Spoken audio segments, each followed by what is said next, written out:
যেমন আমাদের নবীকে তিনি মক্কা থেকে জেরুজালেম হয়ে সপ্তম আকাশ পর্যন্ত নিয়ে গেছেন। সূরা বানু ইসরাঈলের মধ্যে আল্লাহ বলছেন, লিনুরিয়াহু মিন আয়াতিনা।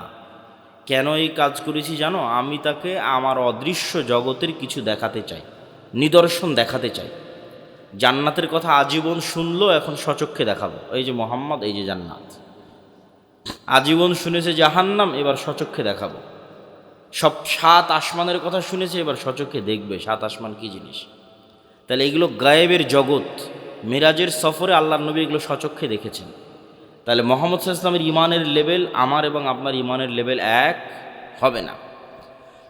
ঠিক তেমনি ঈসা আলাইহিস সালাতু ওয়াস সালামের জন্য আর এক গায়েব উন্মোচন করা আছে।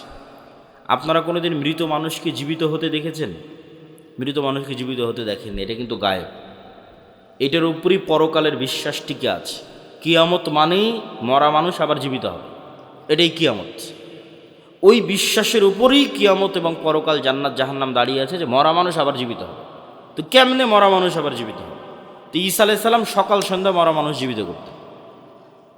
তাহলে এটা একটা গায়েব, যা ঈসা আলাইহিস সালামের জন্য মুজিজা। তো এই গায়েবের উপর ইয়াকিন তৈরি হলে ঈমান সর্বোচ্চ স্তরে পৌঁছে যায়। এখন মুসা আলাইহিস সালাতু ওয়াস সালামকে আল্লাহ বললেন, মুসা তোমার হাতে কি? তো আমার হাতে লাঠি। লাঠি ছাড়ো, সাপ হয়ে গেল। তো মুসা আলাইহিস সালাতু ওয়াস সালামকে আল্লাহ বললেন না যে আমি আজকে আসমান থেকে স্পেশাল গিফট নিয়ে এসেছি, জান্নাতের একটা স্পেশাল লাঠি নিয়ে এসেছি, এটা ছাড়লে সাপ হবে। জান্নাত আর আসমান থেকে আনা স্পেশাল লাঠি সাপ হতেই পারে, কিন্তু মুসা আলাইহিস সালাম এই লাঠি নিজেই 5-10 বছর থেকে ব্যবহার করতেছে, নিজে গাছ থেকে কেটে নিয়ে এসেছে। সেই লাঠি কেমনে সাপ হয়? এটা কোনো স্পেশাল লাঠি না, এটা স্বাভাবিক। তো মুসা আলাইহিস সালামের হাতে যে লাঠি থাকতো, আল্লাহ সেই লাঠিকে সাপে পরিণত করতে পারত। এটা আলাদা কোনো স্পেশাল লাঠি না। তো মুসা আলাইহিস সালাতু ওয়াস সালামের লাঠির সাপ হওয়া দেখে জাদুকরেরা কেন সিজদা করলো? জাদুকরদের দড়ি এবং লাঠিও সাপ হয়েছিল। আমরা যেমন আজকে 3D অ্যানিমেশনের মাধ্যমে বিশেষ চশমা দিয়ে বড় স্ক্রিনে যদি কোনো পার্কে অথবা কোনো থিয়েটারে গিয়ে বসি, তাহলে দেখবেন যে ওই স্ক্রিনের মধ্যে থেকে সাপ বের হয়ে এসে আপনাকে ছবল দিচ্ছে, ফটোগ্রাফির কারণে, সিনেমাটোগ্রাফির কারণে এবং 3D অ্যানিমেশনের কারণে। কিন্তু আসলে চশমা খুললে দেখা যাবে এখানে কোনো বাস্তবে সাপ নাই, কিন্তু চশমা দেওয়ার পর মনে হচ্ছে সত্যি সাপ বের হয়ে এসে আমাকে ছবল দিচ্ছে। তো যেই প্রযুক্তি দিয়ে আমরা এখন সাপের, মানুষকে আমাদের প্রযুক্তি দিয়ে সাপের একটা ধরন দিয়ে ভয় দেখাচ্ছি, সেম কোনো জাদুকরী প্রযুক্তি দিয়ে তাদের লাঠি, তাদের দড়িগুলো চোখের সামনে মনে হচ্ছিল সাপ, কিন্তু ইন রিয়ালিটি এগুলো সাপ নয়। এটা আজকেও সম্ভব না। কিন্তু মুসা আলাইহিস সালাতু ওয়াস সালামের লাঠি একদম আপনাদের বিলে, পুকুরে, নদীতে যে সাপ আছে ওই জ্যান্ত আস্ত সাপ হয়ে গেছে, যেটা আল্লাহর সৃষ্টি, বাস্তব সাপ। এটা আজকেও আধুনিক বিশ্বে সম্ভব নয় যে আমি এই গ্লাসকে বলে দিলাম যে এটা সাপ হয়ে গেল। এইটাকে আমি 3D অ্যানিমেশন করে, ডিজাইন করে আমি মোবাইলে, কম্পিউটারে দেখাইতে পারি যে এর ইয়েটা আমি গ্লাস থেকে সাপ বানাই দিলাম জাদুর মধ্যে। এমনভাবে সিস্টেম হয়ে গেল যে গ্লাস ভেঙে সাপ হয়ে গেল, কিন্তু ইন রিয়েল লাইফ এটা সাপ হবে না, বাস্তবে সম্ভব না। তো মুসা আলাইহিস সালাতু ওয়াস সালামের লাঠি বাস্তব সাপ হয়ে যাচ্ছে।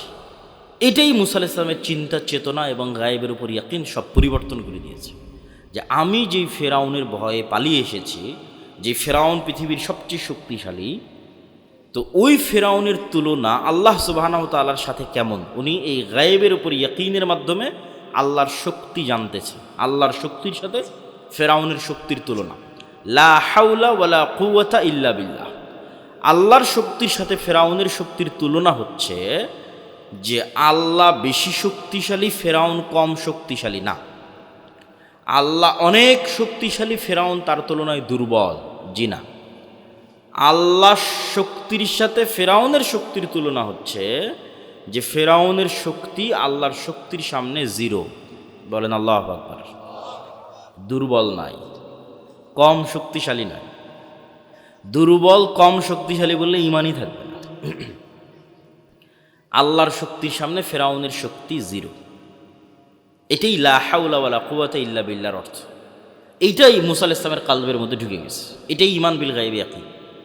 এখন যেই মুসা ফেরাউনের ভয়ে পালিয়ে গেছে, 10 বছর থেকে মানুষের বাড়িতে কাজ করে খাচ্ছে, এই মুসা আলাইহিস সালাম শুধু ঘুরে দাঁড়াবে না। এই মুসা আলাইহিস সালাম এই এক ইয়াকিনের ওপর বিজয় পর্যন্ত নিয়ে চলে আসবে। বলেন আল্লাহু আকবার। এই ঈমান বিল গায়বে ইয়াকিন মুসলমানদের নাই।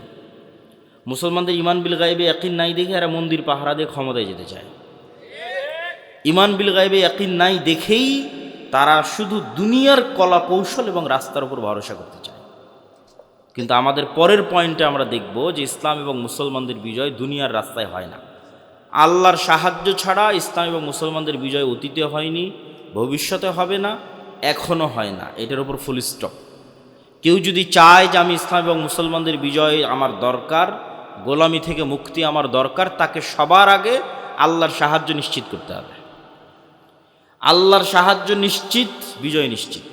আপনি পারমাণবিক বোমের মালিক হয়ে গেছেন, সাহায্য আল্লাহর নাই, জিততে পারবেন না, জয় হবে না। আপনি খুব দুর্বল অবস্থায় আছেন, কিন্তু আল্লাহর সাহায্য আছে, জিততে পারবেন। এই লজিকের পিছনে দলিল দেই আমাদের নবী মুহাম্মদ সাল্লাল্লাহু আলাইহি ওয়াসাল্লাম দিয়ে শুরু করি। বদর, উহুদ, খন্দক, কোনো যুদ্ধে মুহাম্মদ সাল্লাল্লাহু আলাইহি ওয়াসাল্লামের পক্ষে সম্ভব নয় যে তিনি জিতবেন। বদরে মুহাম্মদ সাল্লাল্লাহু আলাইহি ওয়াসাল্লাম 300, আবু জেহেল 1000, উহুদে মুহাম্মদ সাল্লাল্লাহু আলাইহি ওয়াসাল্লাম 700, আবু জেহেল 2000, খন্দকে মুহাম্মদ সাল্লাল্লাহু আলাইহি ওয়াসাল্লাম 500-700, আবু সুফিয়ান 10,000। উহুদে আবু সুফিয়ান 2000, খন্দকে 10,000। বদরে আর উহুদে আবু জাহাল আর আবু সুফিয়ান নিয়ে এসেছে শুধু মক্কার মানুষকে, আর খন্দকে আবু সুফিয়ান নিয়ে এসেছে পুরো সৌদি আরবের সকল গোত্র, সকল উপগোত্র। তাহলে 500-700 মানুষ 10,000 মানুষের মোকাবেলা করতে পারে না। বদর এবং উহুদ এই দুটো যুদ্ধে কোনো মতে যদি জয়ের বা মোটামুটি লেভেলের যদি যুদ্ধের সম্ভাবনাও থাকে, খন্দকে এটা চুল পরিমাণও নাই, সরিষা সম পরিমাণও নাই। কেননা খন্দকে যেমন মোনাফেকেরা আছে, ঠিক তেমন 3টে ইহুদি গোত্র, বানু কোরাইজা, বানু কায়নুকা, বানু নাজির, এরাও ভিতর থেকে বাইরের মক্কার কোরাইশ আরবদের সাথে আতাত করেছে যে আজকে তো পুরো আরব একত্রিত হয়েছে মোহাম্মদের বিরুদ্ধে, আমরাও তোমাদের সাথে আছি, ভিতর থেকে আমরা মোহাম্মদ ইসলামকে সহযোগিতা করব না। তাহলে মোনাফেক বাদ, ইহুদি বাদ, শুধু মোহাম্মদ সাল্লাল্লাহু আলাইহি সাল্লামের খাস নিজস্ব আপন 500-700 মানুষ ছাড়া নাই। আল্লাহর নবীর জীবনীর 23 বছরের সবচেয়ে করুণ সময়ের একটা খন্দকের 1 মাস। মুহাম্মদ সাল্লাল্লাহু আলাইহি ওয়াসাল্লামের লাইফের সবচেয়ে অসহায় নিরীহ সময়ের একটা খন্দকের 1 মাস। তো খন্দকের যুদ্ধে বিজয় কেন সম্ভব হলো? একমাত্র আল্লাহর সাহায্য। আল্লাহ সুবহানাহু ওয়া তাআলা যদি সহযোগিতা না করতো, খন্দকে বিজয় হতো না। বদরেও আল্লাহর সাহায্য, উহুদেও আল্লাহর সাহায্য, কিন্তু খন্দকে আরও বেশি। আল্লাহর সাহায্য ছাড়া দুনিয়ার শক্তিতে বিজয় হয় না। তার আরেকটা প্রমাণ হচ্ছে হুনাইনের যুদ্ধ। হুনাইনের যুদ্ধটা হয়েছে মক্কা বিজয়ের পর। তো মক্কা বিজয় করে মুসলমানেরা এমনি কনফিডেন্স লেভেল হাই যে আমরা মক্কা বিজয় করে ফেলেছি। কত দুর্বল ছিলাম সেই বদর, উহুদ, খন্দকে, আর আজকে মক্কা আমাদের বিজয় হয়ে গেছে, মক্কার কাফের মুশরিক সব মুসলমান হয়ে গেছে। তো এমনিতেই মক্কা বিজয় করে কনফিডেন্স হাই আছে। তার উপর আবার মক্কা বিজয় করার কারণে আশেপাশের বিভিন্ন গোত্র উপগোত্র মুসলমান হওয়ার কারণে 12,000 মুজাহিদ একত্রিত হয়েছে হুনাইনের যুদ্ধে আল্লাহর নবীর পিছনে, 12,000 সাহাবী। তাহলে কোথায় উনি 300-700 নিয়ে যুদ্ধ করতো আর কোথায় আজকে 12,000? তো 12,000 সাহাবী দেখে সাহাবীরাই মনে করে নিয়েছে যে আজকে আমরা এমনি জিতে গেছি। মক্কা তো বিজয় করেছি, আজ হুনাইনও বিজয়। যুদ্ধের আধা ঘন্টার মধ্যে সব সাহাবী পালিয়ে যাচ্ছে। হুনাইনের যুদ্ধ একমাত্র যুদ্ধ আল্লাহর নবীর জীবদ্দশায়, যেটাতে আল্লাহর নবী দুনিয়ার দিক থেকে পাওয়ারফুল ছিলেন। তাহলে নবীর জীবদ্দশায় দুনিয়ার দিক থেকে পাওয়ারফুল থাকার পরেও যুদ্ধে পরাজয় হচ্ছে, আল্লাহর নবীর সামনে দিয়ে তার সাহাবীরা পালিয়ে যাচ্ছে। তাহলে সামারি কি? সামারি হচ্ছে নবী মুহাম্মদ সাল্লাল্লাহু আলাইহি ওয়াসাল্লামও বিজয়ের জন্য কার সাহায্যের মুখাপেক্ষী? জোরে বলেন, কার সাহায্যের মুখাপেক্ষী? আল্লাহর সাহায্যের মুখাপেক্ষী। আল্লাহর সাহায্য যতক্ষণ নিশ্চিত না হয়েছে বিজয় সম্ভব নয়। অতীতেও কোনো দিন হয়নি, ভবিষ্যতেও কোনো দিন হবে না। আর এরকম ঘটনা আপনি পৃথিবীর ইতিহাসে খুব কম দেখাতে পারবেন যেখানে মুসলমানেরা শক্তিশালী অবস্থায় বিজয়ী হয়েছে। প্রত্যেকটা বিজয়ের ক্ষেত্রে দেখবেন মুসলমান এবং ইসলাম দুর্বল, বিপরীত পার্টি শক্তিশালী। যেমন ইউশা বিন নুন যখন আমালেকা গোত্রকে পরাজিত করে জেরুজালেমে, তখন আমালেকা গোত্রের কথা কোরআনে বলা আছে, ইন্না ফিহা কওমান জাব্বারিন লান নাদখুলা ফিহা হাত্তা ইয়াখরুজু মিনহা। জেরুজালেমে 30 তলা 40 তলা দেহের সমান অধিকারী, বিশাল দেহের অধিকারী জাব্বারিন কওম, আমালেকা গোত্র বসবাস করে, আমরা এদের সাথে যুদ্ধ করে টিকতে পারবো না। তো সেই যুদ্ধেও ইউশা বিন নুন বিজয়ী হয়েছে আল্লাহর সাহায্যে। দাউদ আলাইহিস সালাতু ওয়াস সালাম যখন তালুতের সাথে জালুতের বিরুদ্ধে যুদ্ধ করতে গেলেন, তখন পরীক্ষা ছিল নদীর পানি কেউ পান করতে পারবে না। মাত্র 300 মানুষ নদীর পানি পান না করে পার হলো। তো এই 300 মানুষ লক্ষ মানুষের সামনে দাঁড়িয়ে আছে। কোরআনের আয়াতে আল্লাহ বলছেন, লা তাকাতা লানা আল ইয়াউমা বিজালুতা ওয়া জুনুদি। আরে আজকে এই 300 মানুষ লক্ষ মানুষের সামনে কি করবে? আমাদের তো কোনো শক্তিই নাই, কোনো ক্ষমতাই নাই, যুদ্ধ কেমনে হবে? আর এক দল বলল, কাম্মিং ফিআতিন কালিলাতিন গালাবাত ফিআতান কাসীরাতান বিইজনিল্লাহ। কোরআনের আয়াত যে আরে কত দুর্বল জাতিকে কত শক্তিশালী জাতির উপর বিজয় দিয়েছে আল্লাহ তার সাহায্যে। বলেন আল্লাহু আকবার। তাহলে মুসলমান এবং ইসলাম দুর্বল অবস্থায় বিজয়ী হতে পারে আল্লাহর সাহায্যে, শক্তিশালী অবস্থায় বিজয় হবে না যদি কার সাহায্য না থাকে? আল্লাহর সাহায্য না থাকে। এখন আল্লাহর সাহায্য কিভাবে আসবে? পয়েন্ট নাম্বার 3, আল্লাহর সাহায্য পৃথিবীতে আসে সৎ আমলের মাধ্যমে। সৎ আমলগুলোর মধ্যে মোস্ট পাওয়ারফুল 2টা আমল যা পৃথিবীতে আল্লাহর সাহায্য নিয়ে আসতে পারে আসমান থেকে, একটা রাতের সালাত, একটা সকাল সন্ধ্যার জিকির। যেগুলো ফরজ আমল এগুলো তো বাধ্যতামূলক, করতেই হবে। এগুলো না হলে আপনার সুইচই অন হবে না, অ্যাকসেপ্টই হবে না, ফোন ওপেনই হবে না, পাসওয়ার্ড মিলবে না, ফেস ভেরিফিকেশন নাই, ফিঙ্গারপ্রিন্ট নাই, মোবাইল কিভাবে খুলে? তো ফরজ তো লাগবেই। ফরজের উপরেও 2টা স্পেশাল ইবাদত, একটা রাতের সালাত, একটা সকাল সন্ধ্যার জিকির। বদরের যুদ্ধের আগের রাতে মুহাম্মদ সাল্লাল্লাহু আলাইহি ওয়াসাল্লাম এত লম্বা সালাত আদায় করছেন এবং বদরের যুদ্ধের দিন এত লম্বা দোয়া করছেন যে আবু বকর রাদিয়াল্লাহু তাআলা আনহু পর্যন্ত ক্লান্ত হয়ে গেছে। যে আপনি একজন নবী হয়ে এত আল্লাহ সুবহানাহু ওয়া তাআলার কাছে দোয়া করা লাগে, এত কান্নাকাটি করা লাগে? একবার বললেই তো হয়, আল্লাহ সুবহানাহু ওয়া তাআলা আপনার কথা শুনবে তো। কিন্তু ঘটনা হচ্ছে যে মুহাম্মদ সাল্লাল্লাহু আলাইহি ওয়াসাল্লাম আমার এবং আপনার চেয়ে ভালো জানতেন যে বদরে আমার বিজয় সম্ভব নয় কার সাহায্য ছাড়া? আল্লাহর সাহায্য ছাড়া। 1 নাম্বার, এটা আমার এবং আপনার চেয়ে ভালো জানতেন। 2, মুহাম্মদ সাল্লাল্লাহু আলাইহি ওয়াসাল্লাম আমার এবং আপনার চেয়ে ভালো জানতেন যে আল্লাহর সাহায্য পৃথিবীতে আমি মুহাম্মদ যদি নিয়ে আসতে চাই তাহলে আমাকে রাতের সালাত আদায় করতে হবে, আল্লাহর কাছে কান্নাকাটি করে দোয়া করতে হবে। তাহলে সামারি কি, রেজাল্ট কি, যেটা আপনি আজকে শিক্ষা নিয়ে যাবেন? যে পৃথিবীর সর্বশ্রেষ্ঠ নবী মুহাম্মদ সাল্লাল্লাহু আলাইহি ওয়াসাল্লাম আল্লাহর সাহায্য ছাড়া জিততে পারে না। 1 নাম্বার, পৃথিবীর সর্বশ্রেষ্ঠ নবী মুহাম্মদ সাল্লাল্লাহু আলাইহি ওয়াসাল্লাম আল্লাহর সাহায্যের জন্য রাতের সালাতের মুখাপেক্ষী। আর আমার আপনার মতো গুনাহগার মানুষ 5 ওয়াক্ত সালাত আদায় না করেই খালি তাকবীর দিয়ে, মিছিল করে আর ভোট দিয়ে ইসলামকে বিজয় করে ফেলবে। তাহলে হয় আমরা ভুল বুঝেছি, আর নাহলে কোরআন এবং হাদিস ভুল, মুহাম্মদ সাল্লাল্লাহু আলাইহি ওয়াসাল্লাম ভুল বুঝেছে। তাহলে আপনাকে এটার সাথে মিলাতে হবে। বিজয় সম্ভব নয় কার সাহায্য ছাড়া? আল্লাহর সাহায্য ছাড়া।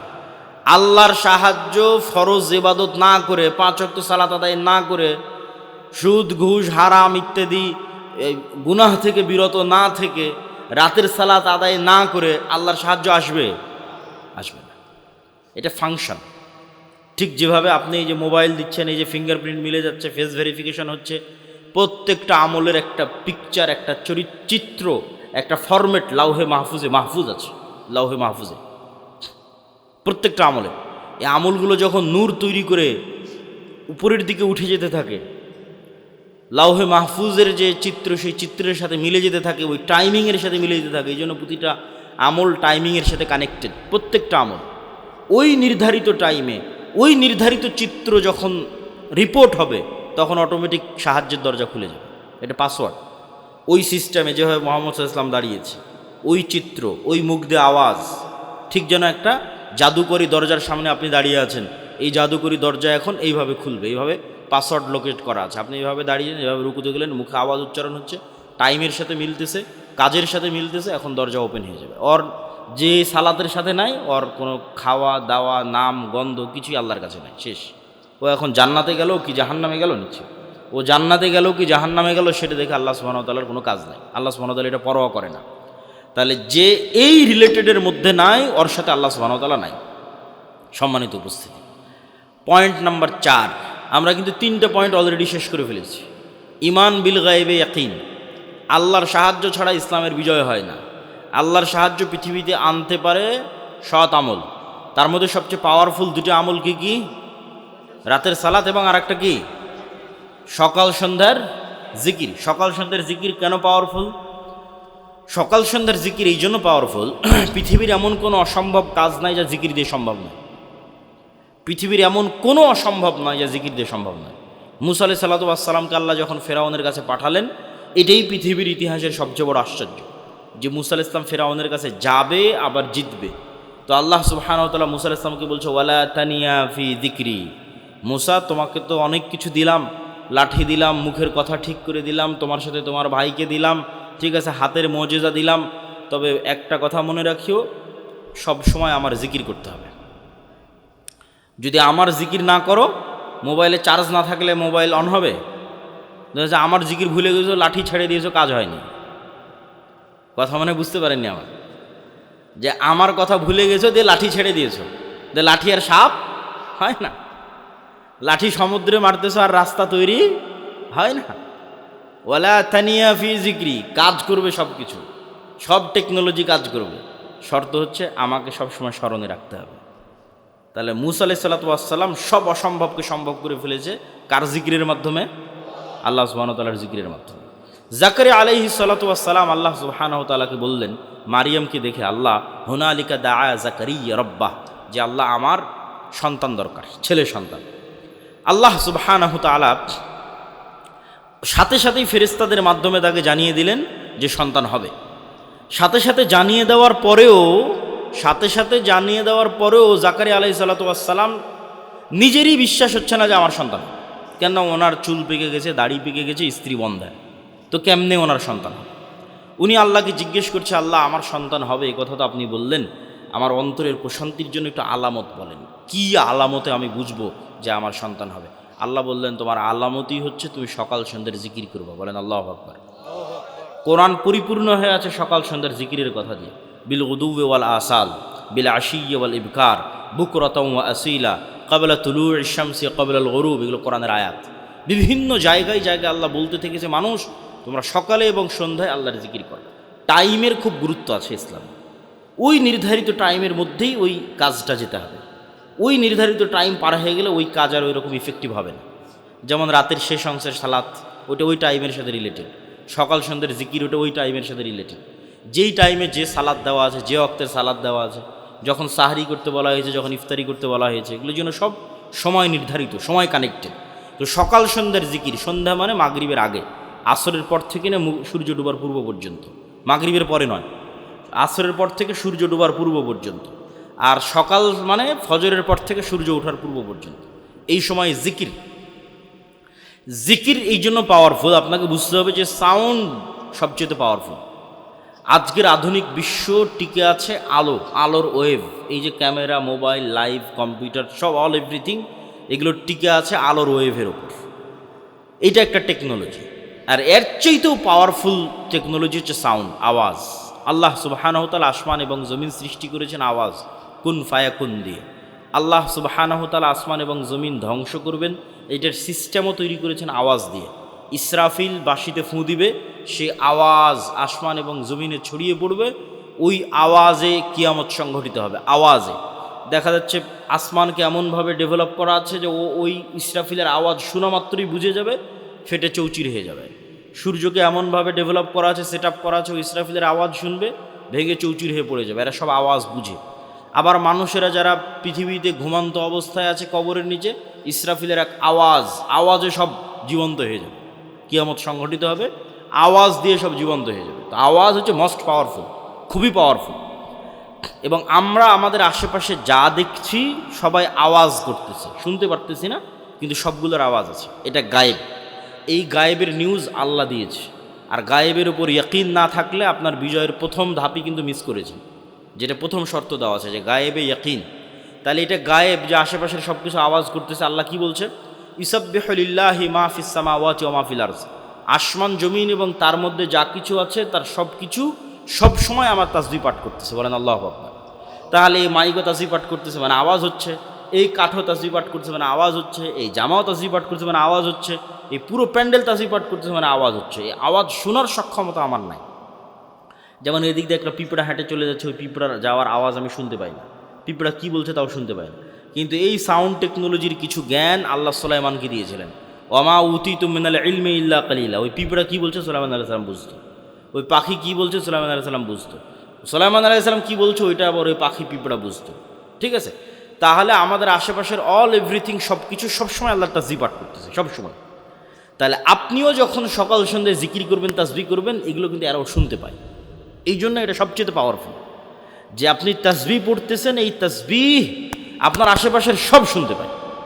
রাসূল সাল্লাল্লাহু আলাইহি ওয়াসাল্লাম বলছে, যতদূর পর্যন্ত মুয়াজ্জিনের মাইকের আওয়াজ আজান যাবে, মুখের আওয়াজ যাবে, ততদূর পর্যন্ত জীব জন্তু, জড়বস্তু, জড় পদার্থ, কীট পতঙ্গ, পঙ্গপাল যা আছে এর প্রত্যেকটাই ওই আওয়াজ বুঝে এবং কি আমাদের মাঠে সাক্ষী দেবে। আল্লাহু আকবার।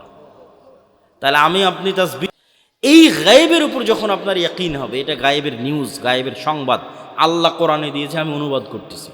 এই গায়েবের উপর যখন আপনার ইয়াকিন হবে, তার সাথে সাথে যখন এবার আপনি সকাল সন্ধ্যার তাসবিহ পাঠ করবেন, তখন আপনি এমনি বুঝতে পারবেন কেন সকাল সন্ধ্যার তাসবিহ গুরুত্বপূর্ণ, কেন সকাল সন্ধ্যার তাসবিহ পাওয়ারফুল, কেন যে কোনো কিছুতে উঠার সময়ের যে জিকির ওইটা কেন পাওয়ারফুল। যে সুবহানাল্লাযী সাখখারা লানা হাযা ওয়া মা কুন্না লাহু মুকরিনিন ওয়া ইন্না ইলা রাব্বিনা লামুনকালিবুন। উঠলাম বিমানে, বলছি পবিত্রতা সেই সত্তার যিনি বিমানকে আমার অধীনস্থ করেছে। বিমান কেমনে আমার অধীনস্থ হলো? মানুষ বানালো বিমান, যন্ত্র তৈরি করলো মানুষ, বিমান তৈরি করলো মানুষ, চালাচ্ছে পাইলট, আর দোয়া করতেছি যে যেই সত্তা এই বিমানকে আমার অধীনস্থ করেছে। কেননা ওই বিমানে যে তেল ব্যবহার হচ্ছে, ওই তেল কারো বাপের ক্ষমতা নেই তৈরি করবে। ওই তেল আল্লাহ দিয়েছে, মানুষ নিয়ে যে বিমানে লাগিয়েছে। তাহলে ওই তেল কার তাসবিহ পাঠ করতেছে? আল্লাহর তাসবিহ পাঠ করতেছে। ওই পুরো বিমানের বডিতে যা ইউজ হয়েছে, আর একটাও মানুষের 14 গোষ্ঠীর ক্ষমতা নেই, কোনো বিজ্ঞানীর ক্ষমতা নেই যে শূন্য থেকে বানায়, যে আমি এখন হাওয়া, এই হাওয়া থেকে এখন বানালাম এটা। জি না, আল্লাহ দিয়ে রেখেছে, ওইটার থেকে ওকে বানাতে হবে। ওই স্টিলের বডি, ওই কাঠের ফ্রেম আল্লাহর দেওয়া জিনিস। তাহলে ওই কাঠ যখন গাছের সাথে ছিল, ও আল্লাহর তাসবিহ পাঠ করেছে। এখন কাটা অবস্থায় বিমানে আছে, তো তাসবিহ পাঠ করবে না? ওই যে সিটের উপর বসে আছেন, ওই সিটের ফোম তুলা অবস্থায় শিমুল গাছে ছিল, তখন আল্লাহর তাসবিহ পাঠ করেছে। এখন ওইটা বানিয়ে আপনি ফোম বানিয়েছেন, তো আল্লাহর তাসবিহ পাঠ করবে না? ওই পুরো বডিতে যা ইউজ হয়েছে প্রত্যেকটা আল্লাহর দেওয়া, কোথাও না কোথাও থেকে মানুষ নিয়ে এসে ওখানে লাগিয়েছে। তাহলে পুরো বিমানের পুরো বডিটা, তেল থেকে শুরু করে অল এভরিথিং কার নিয়ন্ত্রণে? আল্লাহর নিয়ন্ত্রণে। এবং ওরাও আল্লাহ সুবহানাহু ওয়া তাআলা তাসবিহ পাঠ করছে। শুধু এটাই নয়, এই যে আমরা যে ভূমণ্ডল দেখতেছি, আমাদের যে উপরের যে আকাশ দেখতেছি, এই আকাশের সিস্টেমের মধ্যে, সেটআপের মধ্যে আল্লাহ যদি চুল পরিমাণ কম বেশি করতেন, তাহলে পাখি উড়ে হারিয়ে যেত অথবা উঠতেই পারত না। তো পাখি যে উড়ে ভারসাম্য রক্ষা করতে পারতেছে, এটা কোরআনে আল্লাহ চ্যালেঞ্জ করেছে যে পাখি উড়ে যে হারিয়ে যায় না, আবার ফিরে আসে অথবা উঠতে পারে। এই সামান্য কম বেশি করলে দুটো জিনিস ঘটতো, উড়ে হারিয়ে যেতে হতো অথবা উঠতেই পারতো না। তাহলে উঠতেও পারবে, ফিরেও আসতে পারবে, আবহাওয়ার মধ্যে এই ভারসাম্যকে রক্ষা করেছে। তাহলে এই বিমান উড়ে হারিয়ে যাচ্ছে না, এই বিমান উড়ে আবার ফেরত আসতেছে, আবহাওয়ার মধ্যে এই ভারসাম্যকে রক্ষা করেছে আল্লাহ সুবহানাহু ওয়া তাআলা রক্ষা। তাহলে এখানে বিজ্ঞানীদের কিছুই নাই, সব কিছুই আগে থেকে ছিল, মানুষ চিন্তা করে নতুন করে জাস্ট একটা আর একটার সাথে জোড়া তালি দিয়ে বানিয়েছে। পাখি আগে থেকেই উঠতো, মানুষ কেমনে উঠবে মানুষ জানতো না। সম্মানিত উপস্থিতি, তাহলে আমরা কি বলতে চাচ্ছি? জিকির কেন পাওয়ারফুল, আওয়াজ কেন পাওয়ারফুল, এইটা আপনাকে বোঝানোর জন্য বিভিন্ন আঙ্গিকে চেষ্টা করলাম। তাহলে আল্লাহর আসমান থেকে আসমানি সহযোগিতা পৃথিবীতে নেমে আসার দুইটা মোস্ট পাওয়ারফুল টেকনোলজির, একটা হচ্ছে রাতের সালাত, একটা হচ্ছে সকাল সন্ধ্যার জিকির। এই জন্য যুদ্ধের মাঠেও সালাত আদায় করতে হয়। যুদ্ধের মাঠে সালাতুল খৌফ, যুদ্ধের মাঠের সময় অনেক সংক্ষিপ্ত, চোখের পলকে সময় পার হয়ে যাচ্ছে। আমি মনে করছি 40 মিনিট কথা বলতে 40 মিনিট হয়েই গেছে, কথাই শুরু করিনি 40 মিনিট হয়ে গেছে। আচ্ছা, আমি যা আলোচনা করতেছি সবগুলো আলোচনায় আল্লাহর পথে যাত্রা এই বইয়ের মধ্যে আছে। যে বইটা নতুন এসেছে, এই বইটা ঈমান বিল গায়বে ইয়াকিন তৈরি করার জন্যই লেখা। অদৃশ্য জগতের উপরে বিস্তর আলোচনা আছে। ওকে ওকে ঠিক আছে। ফেরেশতা, শয়তান, রূহ, নাফস, ঠিক আছে, পরকাল, এগুলো সবগুলোর উপর বিস্তর আলোচনা আছে আল্লাহর পথে যাত্রা বই। এই বইটা আপনাদের প্রত্যেকটা মসজিদে, স্কুল, কলেজ, ইউনিভার্সিটিতে সপ্তাহে একদিন হলেও 1-2 পৃষ্ঠা পাঠচক্র হিসেবে রাখতে হবে। মুসলমানেরা যদি তাদের নব উত্থান চায়, নতুন উত্থান চায়, তাহলে মুসলমানদের উত্থানের জন্যই এই বই লেখা। এই বইয়ের পরে আর একটা বই আসবে, আর একটা বই আসতেছে, যে আপনি পূর্ণাঙ্গ বিপ্লব পৃথিবীতে কিভাবে করবেন, মুসলমানেরা কেমনে পূর্ণাঙ্গ রূপে গোলামি থেকে স্বাধীনতার পথে কিভাবে যাত্রা করবে। এর সেকেন্ড বই আসতেছে, কিন্তু প্রথম বই জরুরি। কেন প্রথম বইটা হচ্ছে ইমান বিল গায়বে ইয়াকিন, আল্লাহর সাহায্য নিশ্চিত করা। আল্লাহর সাহায্য নিশ্চিত না হলে কোনো কিছুর কোনো কাজ নাই, পারমাণবিক বম হাতে থাকলেও কোনো কাজ নাই। তাহলে আগে এটা নিশ্চিত করতে হবে যে আমি পূর্ণাঙ্গ ইমান বিল গায়বে ইয়াকিন রাখতেছি এবং আল্লাহর সাহায্য পাওয়ার সকল রাস্তা আমি অবলম্বন করতেছি। দুটো পয়েন্ট বলে বক্তব্য শেষ করব। তার আগে আপনাদের কাছে বৈঠকি দানের জন্য যেতে পারে, কথাই শেষ, আমার বক্তব্য শেষ।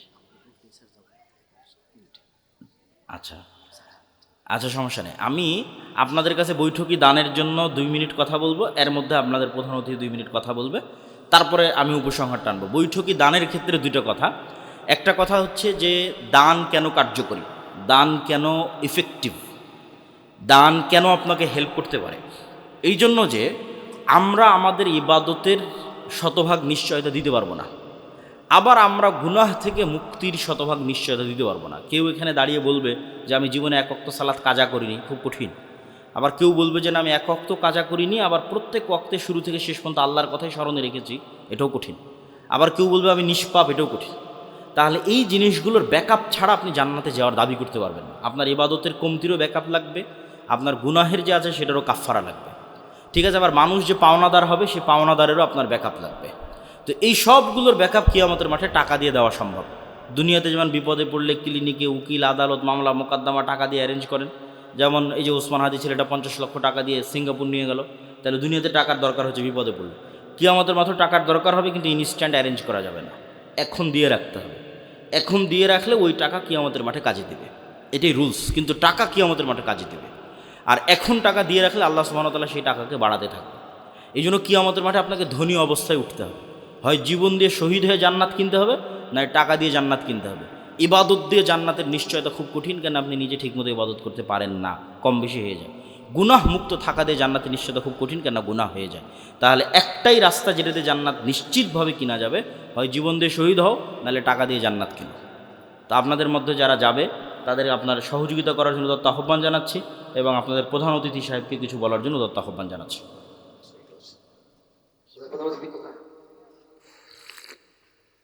আপনাদের স্বেচ্ছাসেবক পাঠান দানের জন্য।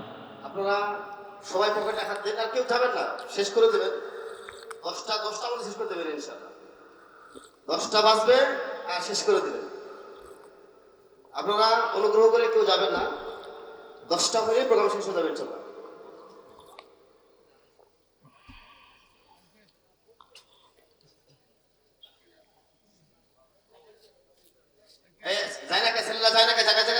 চট নিয়ে যান, নিয়ে চাদর নিয়ে যান,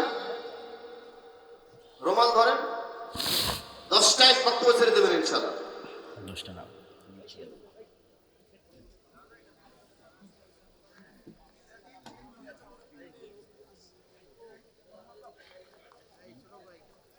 আমি কথা বলি। তো আমি আপনাদের দান শেষ হতে হতে, যেহেতু আমাকে আবার এখান থেকে দূরে যেতে হবে, 40 মিনিট মোটামুটি কথা বলা হয়ে গেছে। অল্প কথার মধ্যেও যদি আমল করেন কাজে দিবে। 2টো পয়েন্ট থেকে গেছে, একটা হচ্ছে প্রকৃত নেতৃত্ব, সত্যবাদিতা, ন্যায়পরায়ণতা, একটা হচ্ছে শিক্ষা এবং জ্ঞান। সহজে বুঝাই, আপনাদের জন্য বুঝতে কাজে দিবে। আল্লাহ সুবহানাহু ওয়া তাআলা পৃথিবী কিছু ফাংশনের উপর সেট করেছে, যেমন মোবাইলের কিছু ফাংশন, ফ্ল্যাশ লাইট, ওই যেমন ক্যামেরা দিয়ে ছবি তুলতেছে, ফাংশনে চাপ দিচ্ছে, ঠিক আছে। তো পৃথিবীতে কিছু ফাংশন আল্লাহ সেট করেছে, এটা যেই ইউজ করুক না কেন কাজে দিবে। এখন মোবাইলের ওই ক্যামেরার বাটনে যদি মুসলমান চাপ দেয় তাও কাজ দিবে, ইহুদি চাপ দিলেও কাজ দিবে, খ্রিস্টান চাপ দিলেও কাজ দিবে। তো আল্লাহর পৃথিবীর ফাংশন হচ্ছে যে জ্ঞান অর্জন করবে সে নেতা হবে, যে সত্যবাদী ন্যায়পরায়ণ হবে সে নেতা হবে। তো জ্ঞান অর্জন যদি ইহুদি খ্রিস্টান করে, আর দেলদুয়ারের যুবকেরা যদি বিড়ি, সিগারেট, মদ, জুয়া, গাঁজা, নেশা, ফ্রি ফায়ার, পাবজি, খেল তামাশা, আলহামদুলিল্লাহ, বিভিন্ন নেশা এবং মাদকতার মধ্যে ব্যস্ত থাকে, আর ইহুদি খ্রিস্টানের সন্তানেরা যদি জ্ঞান অর্জন করে, তো কে নেতা হবে? আর একটু জোরে বলেন, কে নেতা হবে? ইহুদি খ্রিস্টান হবে। আল্লাহ বলবে না যে ইহুদি খ্রিস্টান তোরা জ্ঞান অর্জন করছিস, তোদের নেতা বানাবো না, আমার দিল দুয়ারের কিছু বান্দা আছে, এরা মদ খায়, জুয়া খায়, এরা মুসলমান, এদের নেতা বানাবো। এই কাজ আল্লাহ করে না। আল্লাহ সুবহানাহু ওয়া তাআলা রুল ব্রেক করে না। তাহলে যে ফাংশনের উপর সেট করা আছে ওই ফাংশনকে ইউজ করতে হবে। এই ফাংশন যে ইউজ করবে তার জন্য কাজ দেবে। তাহলে আপনি জ্ঞান অর্জন না করলে নেতা হতে পারবেন না, কথা শেষ। আল্লাহ নিজে জ্ঞানী, আদম আলাইহিসসালাম জ্ঞানী, তলুতকে নেতা বানানো হয়েছে জ্ঞানের কারণে, এবং পুরো কোরআন জ্ঞান দিয়ে পরিপূর্ণ, মুহাম্মদ সাল্লাল্লাহু আলাইহি ওয়াসাল্লাম জ্ঞানী। আমরা যদি জ্ঞান অর্জন করি নেতা হতে পারবো, নাহলে গোলামি থাকবে। পয়েন্ট নাম্বার 2, সত্যবাদিতা, ন্যায়পরায়ণতা, এটাতে নেতা হয়। গণতন্ত্রের কালচার এমন, এখানে 2 নম্বরই লিয়াজু, লবিং, ধোকাবাজি, এই রাস্তাগুলো দিয়ে মানুষ নেতা হয়। তো এই 2 নম্বরই লিয়াজু, লবিং, এগুলোর মাধ্যমে যে নেতা হয় এরা মূলত গোলাম। আল্লাহর ক্রাইটেরিয়া এরা কি? গোলাম। আর ওই যে ওসমান হাদির মতো ছেলে যারা কোনো দলের লিয়াজু, কোনো টাকা পয়সার লেনদেন, কোনো কিছুর সাথে না থেকে একদম স্ট্রেট ফরওয়ার্ড, যেটা সত্য, যেটা ন্যায় সেটাই বলবে, এইগুলো হচ্ছে আসল নেতা। কিন্তু এই নেতাগুলোকে গণতন্ত্রের সিস্টেমে উঠে আসতে দিবে না। এভাবে গণতন্ত্রকে সেট আপ করা যায়, উঠে আসলে গুলি করে উড়িয়ে দিবে। তাহলে গণতন্ত্র হচ্ছে গোলাম তৈরির কারখানা। মানে এখানে যদি এমপিও হয়, প্রাইম মিনিস্টারও হয়, তাহলে সে গোলাম। কেন? 2 নম্বর রাস্তা অবলম্বন করেছে। 2 নম্বর রাস্তা অবলম্বন করলে নেতা হওয়া সম্ভব নয়। ওকে ভারত কিনে নেবে টাকা দিয়ে, আমেরিকা কিনে নেবে টাকা দিয়ে। তাহলে সত্যবাদী, ন্যায়পরায়ণ, সবাইকে নিজ নিজ জায়গায় হতে হবে। আপনি কেমনে মাপবেন আপনি ন্যায়পরায়ণ কিনা, সত্যবাদী কিনা? নিজের পিতার জমিতে নিজের বোনকে ন্যায়ের সাথে সম্পত্তি বন্টন করেছেন কিনা, একটা ছোট্ট পরীক্ষা। যদি দিয়ে থাকেন তাহলে নেতৃত্বের গুণ আছে, যদি না দিয়ে থাকেন তাহলে গোলামির গুণ আছে। তাহলে নেতা হতে হলে নিজ নিজ জায়গায়। মসজিদ মাদ্রাসাতে সালাত সিয়াম আছে, নাই কি? সত্যবাদিতা, ন্যায়পরায়ণতা নাই।